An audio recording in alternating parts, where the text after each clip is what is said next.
Hi,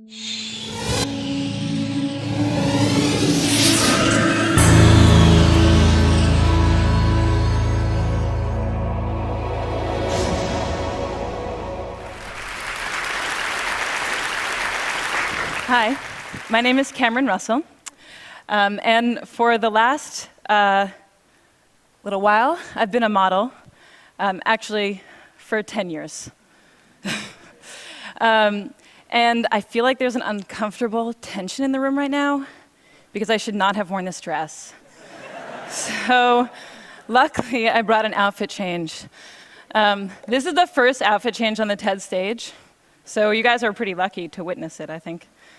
If some of the women were really horrified when I came out, you don't have to tell me now, but I'll find out later on Twitter.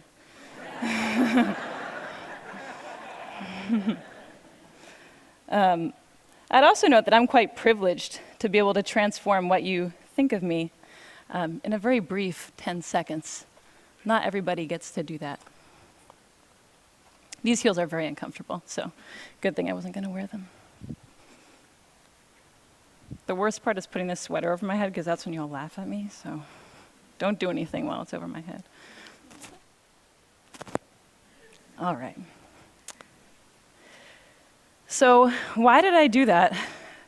That was awkward. Well,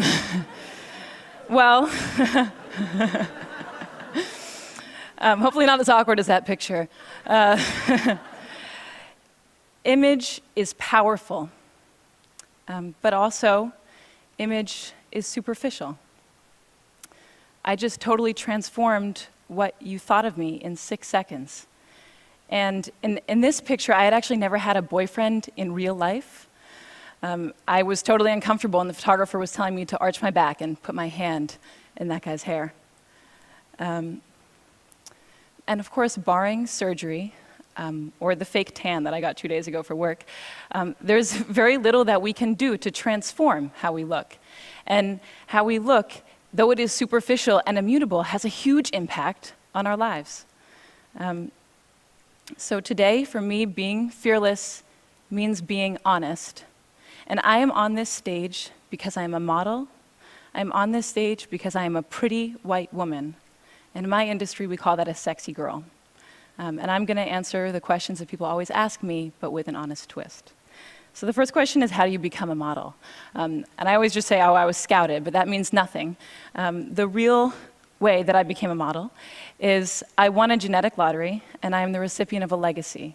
And maybe you're wondering, what is a legacy? Well, for the past few centuries, we have defined beauty not just as health and youth and symmetry that we're biologically programmed to admire, but also as tall, slender figures and femininity and white skin.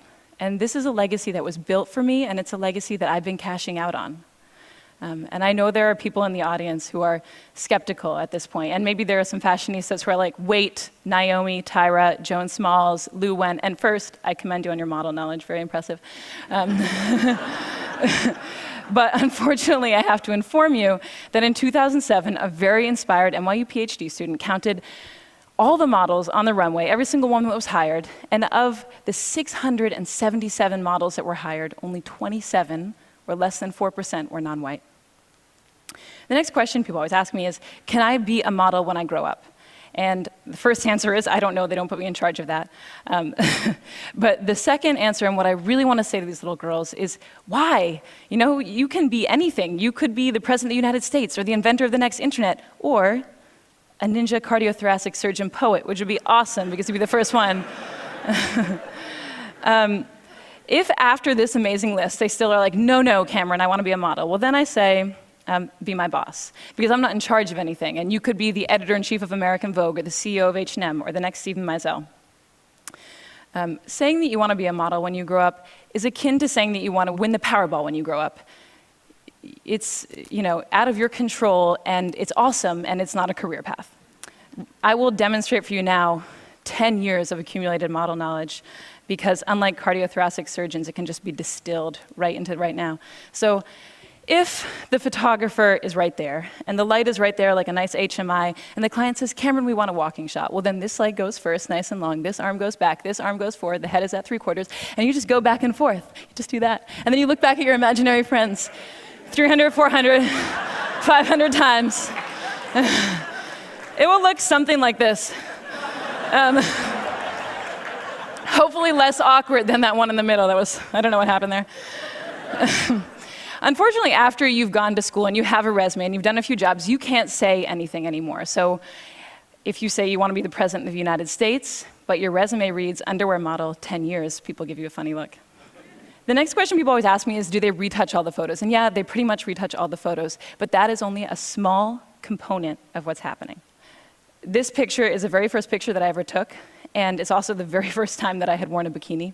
And I didn't even have my period yet. I know we're getting personal, but I was a young girl. This is what I looked like with my grandma just a few months earlier. Here's me on the same day as this shoot. My friend got to come with me. Here's me at a slumber party a few days before I shot French Vogue. Here's me on the soccer team and in V Magazine. And here's me today. And I hope what you're seeing is that these pictures are not pictures of me, they are constructions.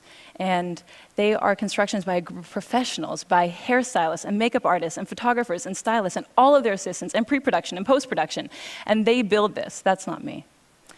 Okay, so the next question people always ask me is, do you get free stuff? I do have too many 8-inch heels, which I never get to wear, except for earlier. But the free stuff that I get is the free stuff that I get in real life, and that's what we don't like to talk about. I grew up in Cambridge, and one time I went into a store and I forgot my money and they gave me the dress for free. When I was a teenager, I was driving with my friend who was an awful driver, and she ran a red, and of course, we got pulled over. And all it took was a sorry officer, and we were on our way. And I got these free things because of how I look, not who I am. And there are people paying a cost for how they look and not who they are. I live in New York, and last year, of the 140,000 teenagers that were stopped and frisked, 86% of them were Black and Latino, and most of them were young men. And there are only 177,000 young Black and Latino men in New York, so for them, it's not a question of will I get stopped, but how many times will I get stopped? When will I get stopped? When I was researching this talk, I found out that of the 13-year-old girls in the United States, 53% don't like their bodies. And that number goes to 78% by the time that they're 17. So the last question people ask me is, what is it like to be a model? And I think the answer that they're looking for is, if you are a little bit skinnier and you have shinier hair, you will be so happy and fabulous. And when we're backstage, we give an answer that maybe makes it seem like that. We say, it's really amazing to travel, and it's amazing to get to work with creative, inspired, passionate people. And those things are true, but they're only one half of the story, because the thing that we never say on camera, that I have never said on camera, is I am insecure. And I'm insecure because I have to think about what I look like every day. And if you ever are wondering, if I have thinner thighs and shinier hair, will I be happier?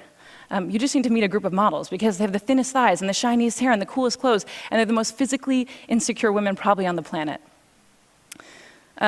So when I was writing this talk, I found it very difficult to strike an honest balance, because on the one hand, I felt very uncomfortable to come out here and say, look, I've received all these benefits from a deck stacked in my favor. And it also felt really uncomfortable to follow that up with, and it doesn't always make me happy. But mostly, it was difficult to unpack a legacy of gender and racial oppression when I'm one of the biggest beneficiaries.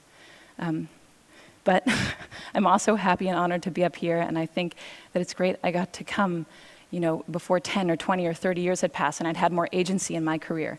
Because maybe then I wouldn't tell the story of how I got my first job, or maybe I wouldn't tell the story of how I paid for college, which seems so important right now.